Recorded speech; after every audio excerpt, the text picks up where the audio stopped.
When did the pink world begin to form for you? You know what? I hated pink as a child. Oh my gosh. So what was your favorite color as a child then? Did you have one? No. Hello and welcome to Finding My User Manual, a podcast all about learning to be human when no one gave you the instructions. My name is Tigz Rice and I am an empowerment photographer based in London, UK. And today I have the absolute privilege of being joined by Bei Na Wei. Hi. Hi. How are you this morning? Good. I'm so excited to be here. Thank you so much for having me. I'm so excited that you're here. We met, I believe it was a couple of years ago at Adobe Max in London. So you've been on my radar for a couple of years now. I remember walking in to that venue and spotting you in your all pink wonder. Being like, I have to make a beeline. I have to go and say hello. Let me give you a bit of a glow up introduction before we get straight into it. So for anyone who has not yet had the pleasure of meeting you, Bei Na Wei is a photographer, videographer, content creator, and founder of boutique agency Bei Bei Creative. What began as wandering around London, photographing wisteria draped townhouses for Instagram has since evolved into an instantly recognizable pink-hued visual storytelling universe, featuring Bei Na and her beloved pink Nissan Figaro Lola, who I'm always excited when I see in Covent Garden. Honestly, it makes my day. Her beautifully curated world of travel and lifestyle features partnerships with some of the world's most recognizable luxury brands, including the Ritz London and Stony Clover Lane. Behind the pink aesthetic, though, is a serious creative strategy. Having recently completed a 2-year creative partnership with the Dorchester collection, she helped unify the visual identity of their 10 luxury hotels across 11 social channels, contributing to almost 2 million new followers and over 270 million views. I mean, those are some serious numbers. With a natural affinity for storytelling and making aspiration feel deeply human, and a joy for life that is so vibrant you can't help but find yourself smiling in her presence. Please welcome Bei Na Wei. Oh, thank you so much. That was so sweet. I have a really important question for you, and then we'll see where this conversation goes. If you came with a user manual, what would it say on page 1? Ooh, so, surround with beauty, preferably in pink, nourish with kindness, and receive joy in return. I think that's amazing, especially the part about preferably in pink, because it is also one of my favorite colors as well. I mean, if leopard print was a color, I would probably choose that one, but yeah. We can make it a color. Yeah, It counts. it's official. It's official. Have you always loved pink? You know what? I hated pink as a child. Oh my gosh. So what was your favorite color as a child then? Did you have one? No. I loved all different color combinations. I remember as a child, there was every time I had a new pack of textures or pens or pencils, I would always pick out my favorite color combinations, and they were the ones that always had to sit together. And if I colored in things, they were always the ones that I would use together. But I think I've always had, I don't know, a sensitivity to color. When did the pink world begin to form for you? So I think I probably had a bit of a rebellion against colour when I was younger because I thought it was so stereotypically girly. Yes. But then I went into a very masculine career and I just wanted to have pink everything. And so it started from there. And then when we started doing Instagram, I naturally gravitated towards photographing pink things. And suddenly I found my whole world changed into pink. So my previously all black wardrobe is now full of pink. There is no black inside in my wardrobe anymore. I have watched a couple of reels where you've shown some of the inside of your wardrobe, and it is the most deliciously pink wardrobe that I think I've ever seen. It's fantastic. You mentioned that you had a very stereotypically mask job back in the day. Tell me a little bit about that, because you have a very interesting career history, don't you? Yes, well, I never started off being creative. I actually studied electrical engineering at university. So very, very different to what I do now. When I was growing up, I naturally gravitated towards maths and science. My parents were my dad specifically was very into me being in the sciences. And so even for me to have chosen to do electrical engineering was a bit of a compromise for him. He really wanted me to be like a physicist. Yeah. And potentially like win a Nobel Prize. I feel like that was his grand plan. The goal. Yeah. Didn't quite happen that way. So I ended up studying electrical engineering. Me being who I am, I chased every goal that you could do in electrical engineering. And then when I graduated, I went straight into working as a control systems engineer. So I don't know if you actually know this about me, but I used to program control systems for power stations. That is so cool. That's really badass. So if you imagine like Homer Simpson at the nuclear power, that was me, except in full high-vis orange.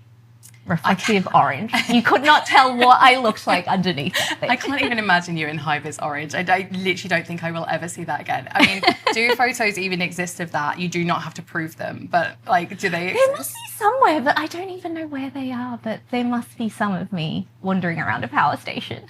As a child, I also had that like, oh, wouldn't it be great if you went into like engineering, or like, what if you did physics? And my mum had a background in banking, so she was like, oh, wouldn't maths be great? So for someone who has ended up as like, you've obviously ended up in the creative careers now, but did at any point the electrical engineering feel aligned for you? I think electrical engineering, it was what I was good at. I think I was always really good at maths and science. I was always top of my class. I had a scholarship to go to university. It gave me a chance to get out of my tiny little town in Australia and go to the big city. So it offered me these incredible opportunities. Yeah. And I think I will always say with engineering is that it changes how you think about things. It's not, it's a degree that I feel like if you study medicine, you're going to be a doctor. If you study dentistry, you'll be a dentist. But if you study engineering, you can kind of be anything because ultimately... Yes. It's all transferable, right? I think ultimately it's about teaching you how to learn, but also it's looking at how do you problem solve. And I think creativity ultimately for me, it always comes down to problem solving. It's like you want to get somewhere and you're trying to work out how to get there and what the best way is to get there. Do you think that gives you an edge over the creative fields in terms of like, I have this very logical way of thinking that I can apply into this industry that for a lot of us comes from emotions and feelings and, you know, it's a whole different skill set to bring to the industry, isn't it? It is really different. I think I always have thought about things differently in that way. I think it means that I'm much more practical about making things happen. So I've definitely found that I've had to keep dreaming bigger and bigger because I was kind of limited a little bit about what I thought was practically possible. Maybe because I come from an engineering background. Yeah. Whereas now I'm like, no, make all the dreams as big as you can because I've realized that dreams come true. And I had a point last year, this is going to sound so cheesy, but I had a point last year where I realized all my dreams came true. And congrats. That's huge. But we had to make bigger dreams. Yes. And I was like, okay, the dreams weren't big enough. It's a really interesting thing when that hits. I had the same thing around 10 years in my business. Like when I started out, I was like, these are my 10-year goals.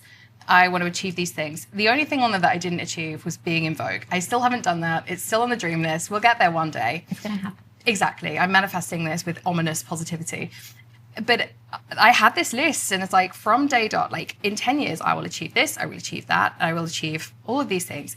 And one of the big ones was getting my book published. And I was like, I'm going to publish a book. I'm going to do it within my 10 years. And so I did actually get the publishing deal. It was actually meant to come out later. And for some reason, I don't know how we managed to hit every deadline and we were able to bring it out on literally my 10th business birthday. And I'm like, big tick, bingo, done. There's a whole shift that I don't think anyone ever talks about of when you set out with these career goals of going, oh my God, like, and then you hit the goals and you're like, well, like what happens next? How was that process for you?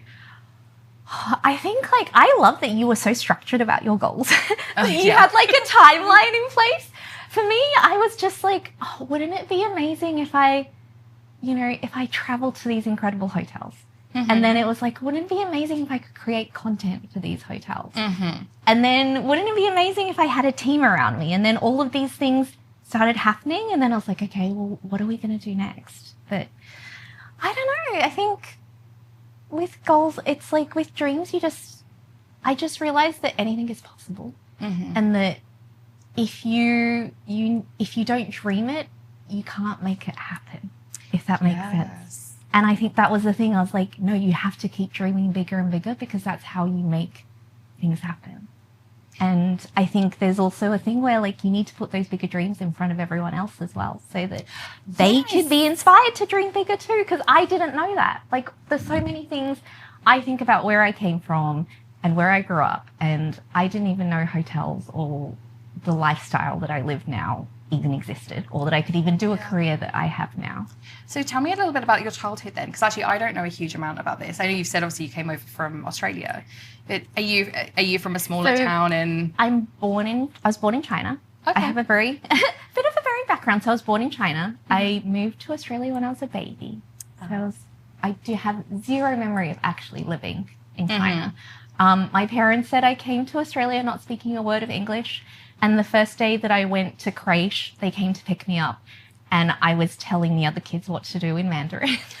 Oh my gosh, that's funny. I don't know where that bossy streak went, because then it disappeared for a very long time. Apparently, I had it with me when I was very, very young. So then I grew up in Australia, and about 12 years ago, I came over, I chased a boy and came over to the UK. And that didn't quite work out. We fell out of love with the boy, but we fell in love with London. So we found a new love to replace that one.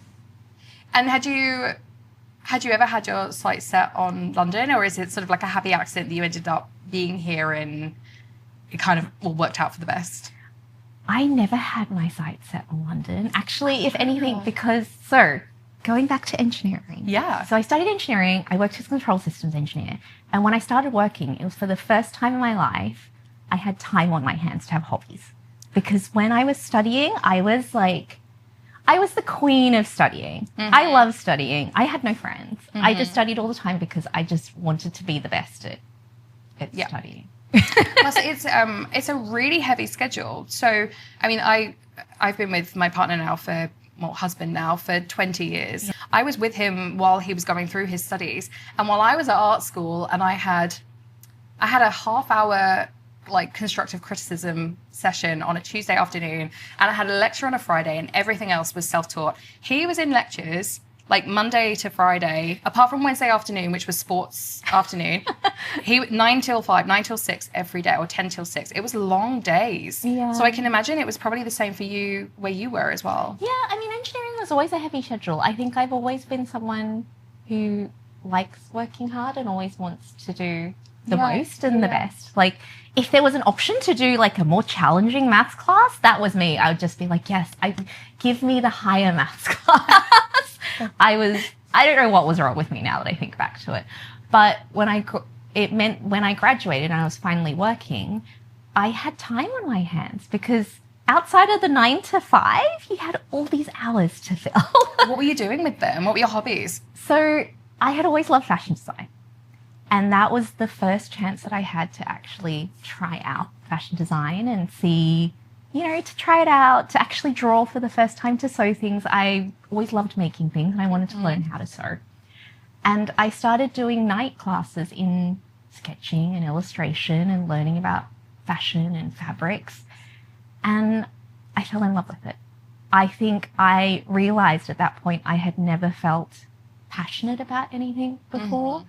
There I was in my class, and I was like, for the first time, I wanted to learn more about something. I wanted to know all the details. I wanted to know everything. Whereas I felt like when I was in engineering, whilst I was very, very good at it, I did what needed to be done, and then I got what needed to be done, but I didn't really care about it anymore than that. And when I finally had this feeling about being passionate about something, I was like, I can't imagine being in a life where I'm not passionate about what I do. And that was it. I was like, okay, we're changing to fashion design. Yes, because I think I've had a little look at your back history. There's a few careers between engineer and where we are agency now. owner now. So tell me about the fashion designer era. So I went back to school to study fashion design, and my partner at the time, the one that I followed to London, had decided that he was moving to London. So at the same time that I had got into my dream school, was finally pursuing the career I wanted to do, he moved to London. And so we made an agreement that at the end of my school, at the end of design school, I would move over to London, and that was our agreement. At the end of my final year, my collection was picked up by, it was just picked up by the Australian Fashion Press, my graduate collection. And suddenly I had celebrity stylists calling me to dress people for red carpets. And I had a PR agency, and I was showing at Australian Fashion Week. And it just all kind of happened. And then I was supposed to move over to London, and I was like, you know what? Me being me, I was like, we'll just do it in London. We're going to do a fashion label in London. It'll be fine. And I moved over to London and realized that, I knew nothing. I didn't know where to buy buttons or zips. I had no one to sew for me. It was impossible to do a label from London. And I knew no one. It was just me and my partner at the time trying to do this thing that I had no knowledge of. And at that point, that's when I realized, that's when we came to career number 3, was that I realized I needed to understand the business side of fashion. Yeah. And how to run a label and meet some people to make things happen. And that's how I ended up in-house with a fashion designer, running their website and their online digital presence. And was that a skill that you had already picked up as web design, something that you'd done previously? Or was that a self-taught or? I mean, there was very little web design. It was I was uploading pictures onto their online store. Gotcha. I was maintaining the catalog. Yeah. Yeah. And packing orders and shipping orders and helping with PR and you learn so much that. in these environments. You get to learn so much by seeing what's going on around you. Exactly. And that was always my plan going into there, was to get that experience, also to understand how sales worked, because the e-commerce team sat so closely within the sales and marketing and PR teams within the business. And so I got to see how a fashion business comes together. Amazing. And it was during that time that I started doing their Instagram. And I realized that I needed something that was creatively for me. Yeah. And that's when the houses with the wisteria came into play. I went out taking pictures of houses and flowers just on my phone. I had no idea how to operate a camera. It was just me with my iPhone editing the pictures with Photoshop, usually on the bus on the way to work. Yeah. In all of Frida, actually having Lightroom and Photoshop on the phone, it makes it so easy to get things done. It's my absolute go-to for travel. Throw that into Lightroom. I'll do that on the train later. It's amazing. What changed for you at that point? Going into Instagram or leaning into yourself, I suppose, and prioritizing self-creativity as something for you? I think with Instagram, when I first started out, I remember having this thought of looking at one of these beautiful houses with their incredible English gardens and thinking wouldn't it be amazing if Instagram one day could pay for one of these houses to be mine? Yes. We haven't, so maybe that dream hasn't quite come true yet. We're going to get there. But I never even thought that taking pictures on my iPhone would ever lead me to the point where I'd have a career that would pay for my life and pay for other people's lives as well. That's incredible. But I think it took a long time to be okay with leaning into what I love and what I do, I guess. When did Instagram start becoming the place that you poured your creative joy into? And so how long has this journey been for you? So I started taking pictures on my phone back in 2017. And it was this one picture of a wisteria townhouse in Kensington that blew up. It just kept getting reshared. And I guess the equivalent of going viral now. This is back in the days when you posted a single photo a day on Instagram. Remember how easy those days were? Yes. And everything was probably square at that point still. Yes. You had to make sure you had a good square crop. Yes. And everyone was putting filters over things. I remember a stage when no one ever wanted to fill to the edges of the squares either. So we all put those white borders around things. Yes. And, my gosh. Yeah. Oh my gosh. Different time. Throwback. Different time. So that was back in 2017. Yeah. And then when my partnership income through Instagram matched my fashion income, which is not hard because no one gets paid in fashion, let's be honest. Yeah. But when my incomes matched, that was the point at which I left my fashion job and I went full time into Instagram. So that was back in 2019. My goodness. That was a hard first year. And then 2020 came around and I had no work. Yeah. No work. It was 2020 was wild for creatives. I lost 9 months of work in 2 weeks when that hit, and it was hard. Like the thing is with creativity, it's the first thing that always goes, isn't it? And and especially being so new into setting it up as well. We were so new at that time. So this was 2019 that I left my job. That was like February 2019 because I remember it was just before London Fashion Week, which up until that point had dictated my life for the last 5 years. My whole life ran around those 2 weeks of the year. And then I left in February 2019 and then we bought Lola in July that year and we launched Lola's account, the Pink Figaro, in August of that year. And that just took off. People loved this little pink car that was just parked in cute little spots all around London. I love Lola. In fact, I have pictures. I need to go through my phone and work out when my first photo of Lola was. A lot of my clients are sort of Soho sort of way in the cabaret world.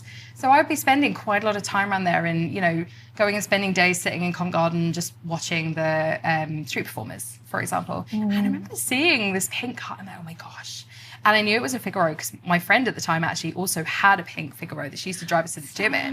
So it's like, I remember messaging her and being like, oh my God, I have spotted your car's identical twin in Covent Garden. And I don't think you had signage in it at that point. Or if you did, I didn't notice it. But it was very subtle at that point. Yeah.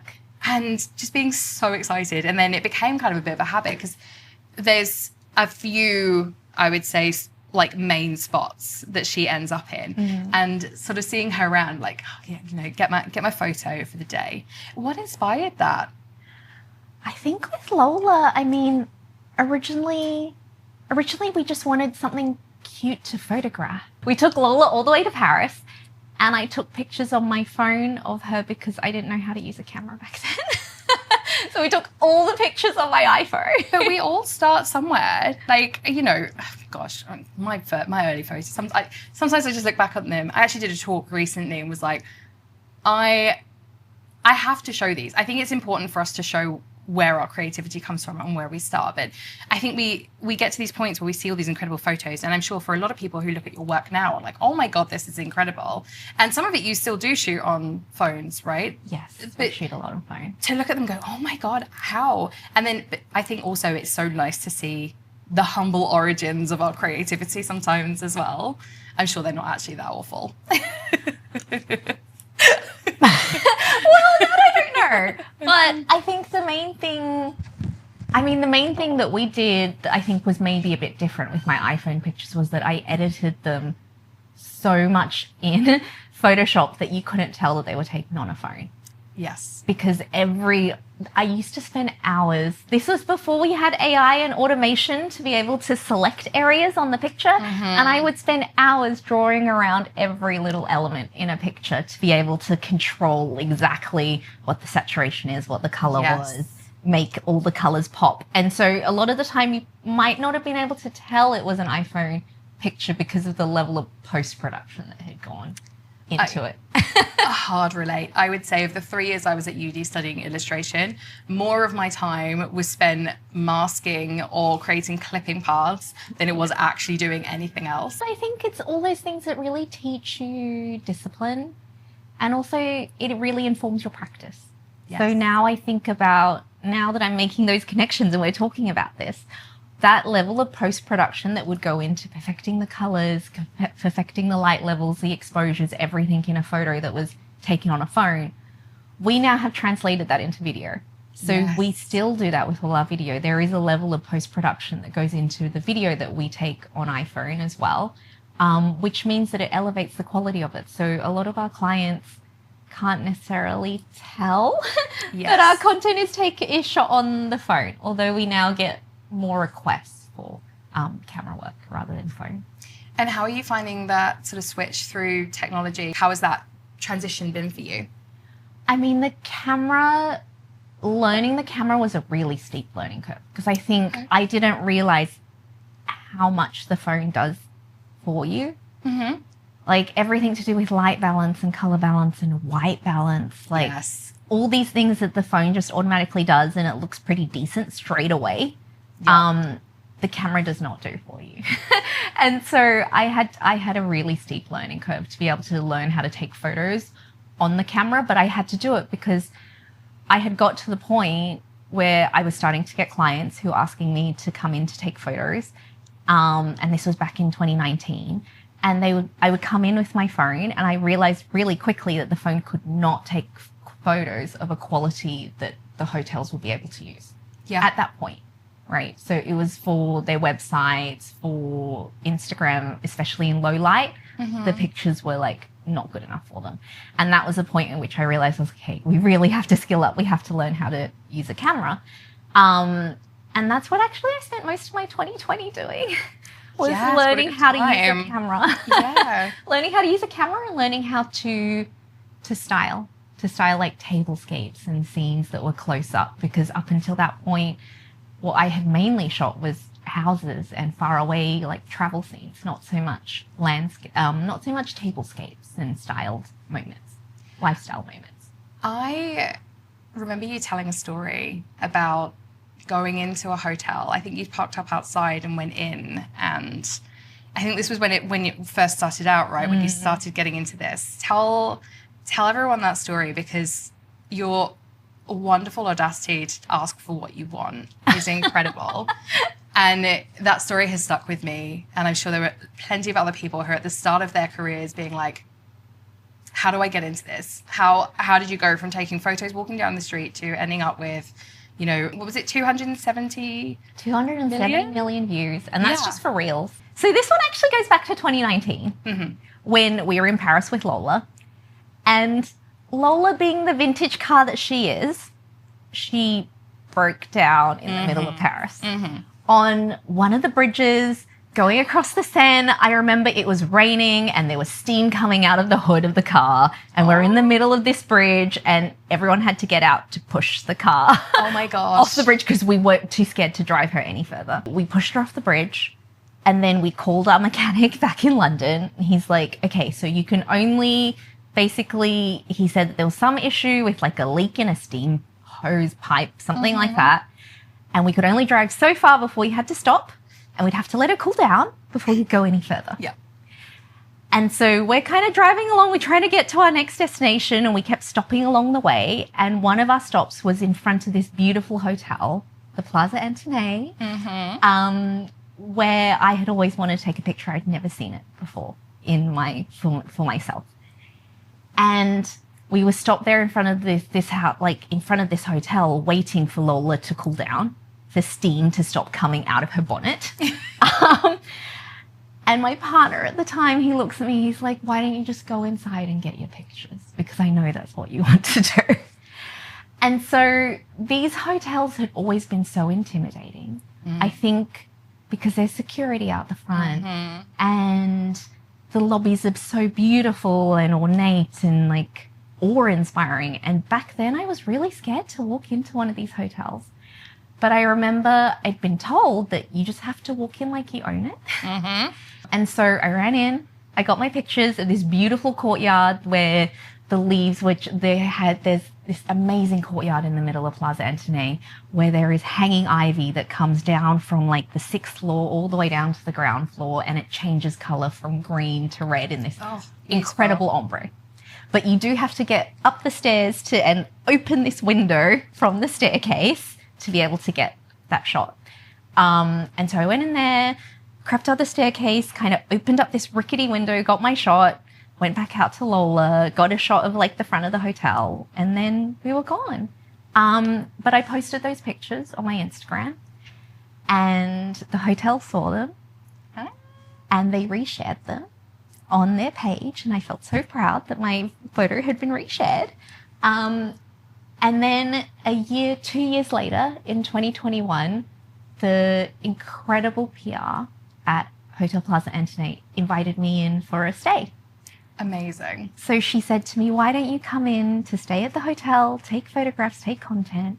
And so I went to stay both at Hotel Plaza Antenay and at Le Meurice, Paris. And that was back in 2021.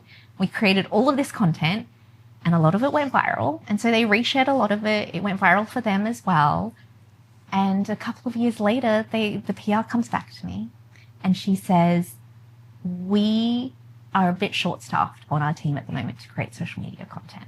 Is there any chance you would be able to come in to help us create some content? This was the beginning of 2024 when we signed this agreement. Because we had been shooting reels for so long and I knew the properties so well, I knew exactly what the moments were that we needed to get around the hotel. And the very first reels that we shot for them went viral. They had over 1 million views each. Amazing. And both of those accounts suddenly grew astronomically. I think the Le Meurice account grew in the time that in that first part of the partnership, they grew something, I think it was like 300,000 followers. That's incredible. And they became the second most followed hotel in Paris behind Plaza Antenay. Wow. So I was working for the 2 most followed hotels in Paris at that point. That is so incredible. But I think that's the thing, is that you never know where things are going to take you, because if I hadn't gone in that day and taken the photos of the courtyard, and if the PR hadn't seen it, who would have thought that, like, what was it, 5 years later? Yeah. 4 years later, I'd be going there every single month to shoot content for their page. So what I'm hearing is Lola actually does make you money, but not directly. Actually, you were so right. I think Lola has been one of the smartest marketing moves that I've done, because her content gets eyeballs. There's nothing commercial about it. It's just about being beautiful and being joyful and having something that makes people smile. And people really responded to that.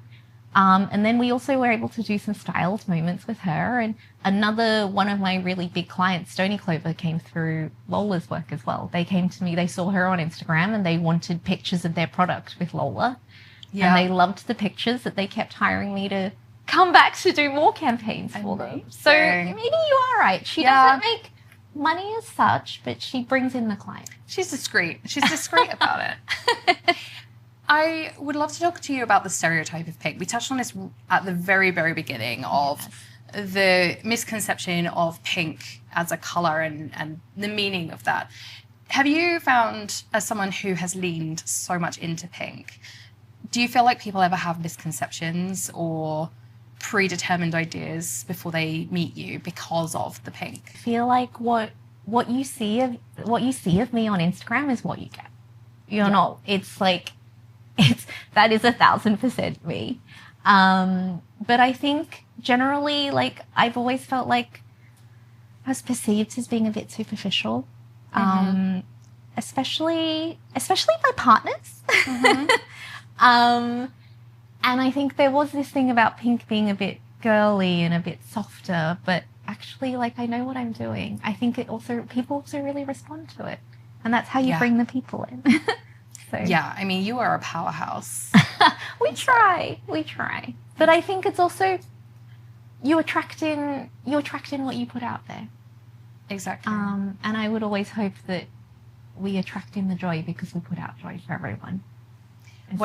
What is currently bringing you joy? That's a hard question to answer.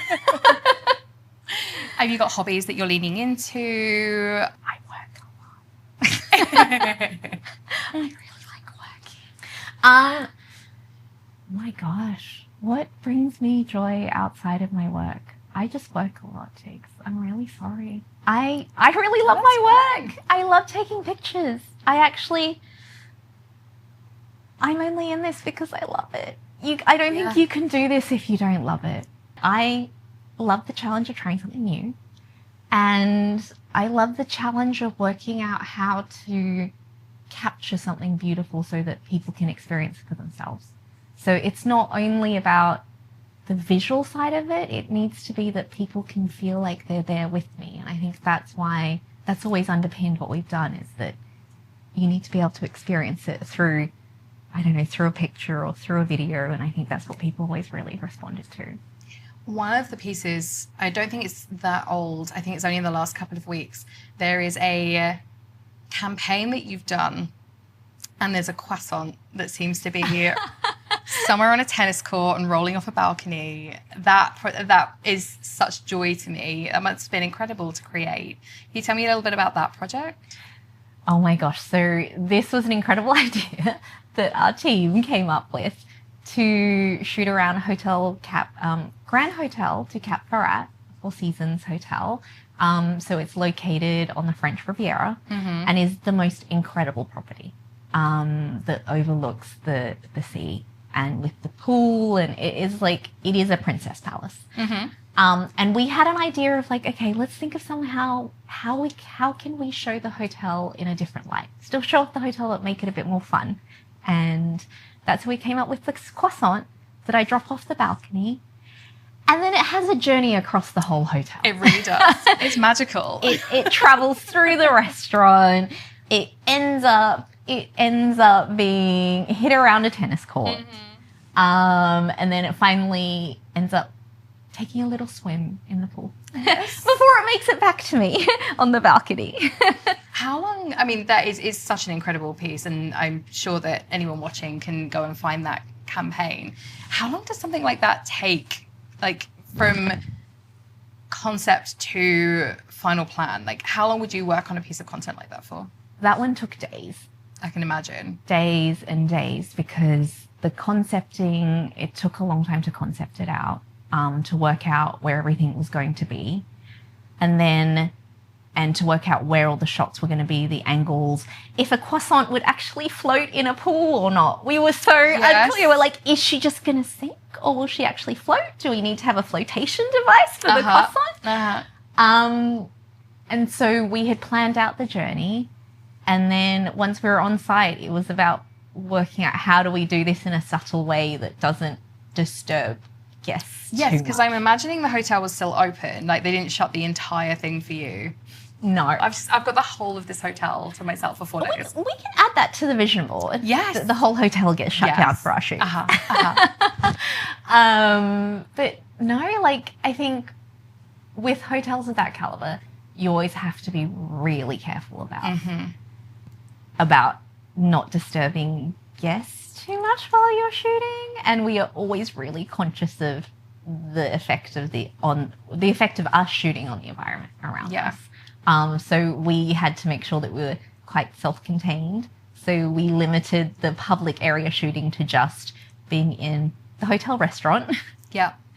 And also on the tennis court, but the tennis court is relatively private. Yeah. But that is where you'll see us doing behind the scenes of how do we manage to capture hitting a croissant with a tennis racket, as well as having it flying across the air, throwing its crumbs everywhere. Like there's actual behind the scenes. Is there? I can find this because I really want to watch it. This is on my account. We did a little video of the behind the scenes of the croissant journey. I will be going and finding that straight after this episode. It's just so exciting to see everything that you're creating right now. As someone who I know has the most curated feed, has perfection ever been something that you've had to deal with? Like, where do we sit with perfection and creativity? It's a really hard one. Perfectionism has been something that's been really tough for me to deal with throughout my life. I think actually my parents were warned about this from my teachers before I even knew that it was an issue. She came with a warning sign. Yeah. There were warning signs when I was very young. I used to think that perfection was what drove me to be better, but then I realized that my perfectionism was actually completely ruining my sense of self-esteem. And I was living in a bit of a negativity prison because of my perfectionism, because I would always strive for more because I didn't feel good enough, or I would talk myself down because like, oh, you can always be better. And I've definitely had to learn in the last few years that perfectionism, as nice as it is to think where it's got me, it hasn't been great for my mental health. Sure. Yeah. And it's only in the last few years that I've learned how to be my own best cheerleader. I think there's been a complete change in who I am, and I think it was that thing where I was like, why am I talking to myself this way? Why am I in my head? Why is being in my head such an unpleasant place to be? And I just had an epiphany where I was like, no, we're not living like this anymore. And now, even though we struggle with perfectionism, and my team will tell you that I am very, very detail oriented, I like to think now that we're driven by the process of getting somewhere rather than by the perfect result. That's incredible. How has that shift? Was it an internal one? Was it your self-dialogue that changed, or did processes change within the business to support you? Maybe even both? Both. Yeah. Definitely both. I think it was a point at which I said, no, we're not doing this anymore. Mm-hmm. But also I was like, I had this thought of like, if we've got this far with me talking down to myself and always thinking that I'm not good enough and that, you know, that nothing we do is good enough and all of that kind of thing. If we've got this far with that level of negative self-talk, imagine where we can get if I am my own best cheerleader. Exactly.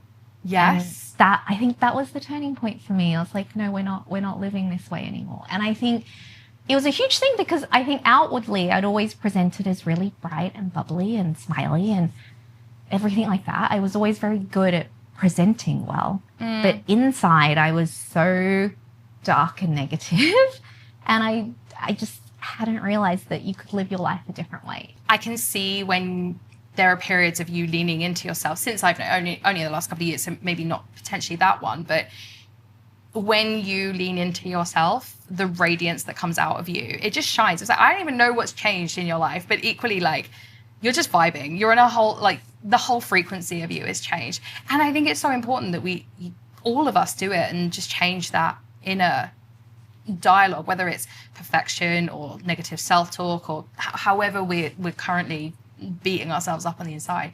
People notice when it changes, and I'm sure that's happened with your clients as well. And I think people notice, and people feed off your energy. And that was one of the changing points for me, was realizing that once I started having a team around me, and also once I started to film and to shoot other people, I realized that the energy that I brought infected everyone around me. Mm-hmm.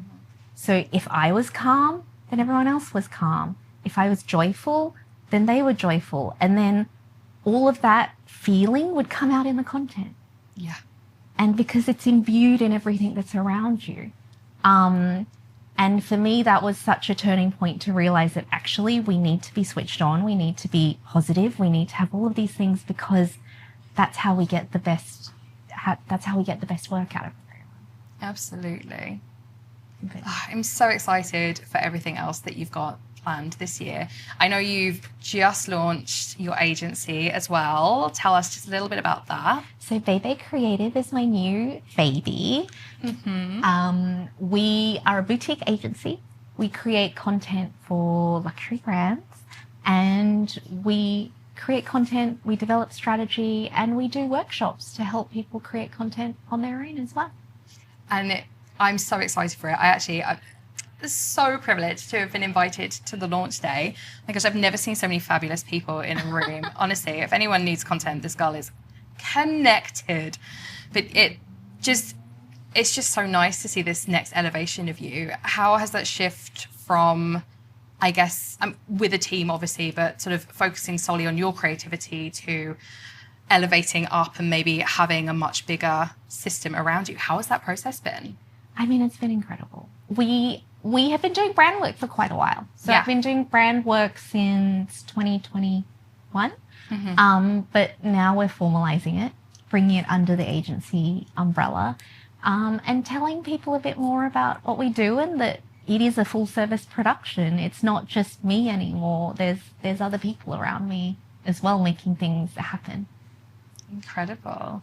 So where can anyone who is interested in maybe scoping out your work or maybe hiring you, where are they going? Which Instagram handles are we searching for? Which websites are we heading to? So Bei Bei Wei is me. And then Bei Bei Creative is the agency. You can find it all through my Instagram account. And then Bei Bei Creative has its own website as well. Amazing. So beibecreative.com. We will make sure those all go into the show notes for you.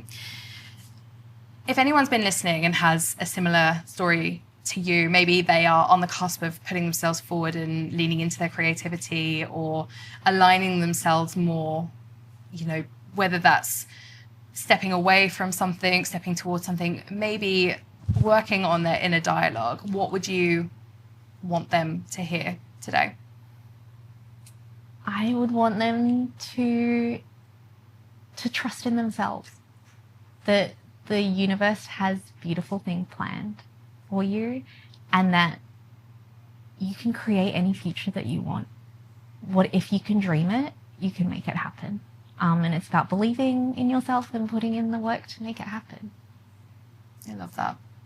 Oh, I've enjoyed this so much. I feel like we could chat for ages. If anyone has been watching and has resonated with anything that we've said today, please like, follow, subscribe, share, push all the buttons that let us know that you're here. We are both chronically online people. If you want to reach out to either of us, you can do so. We will have all of our socials in the comments and show notes as well. And I will be back next week with another episode. Until then, just remember, you're not broken. You're just finding your user manual.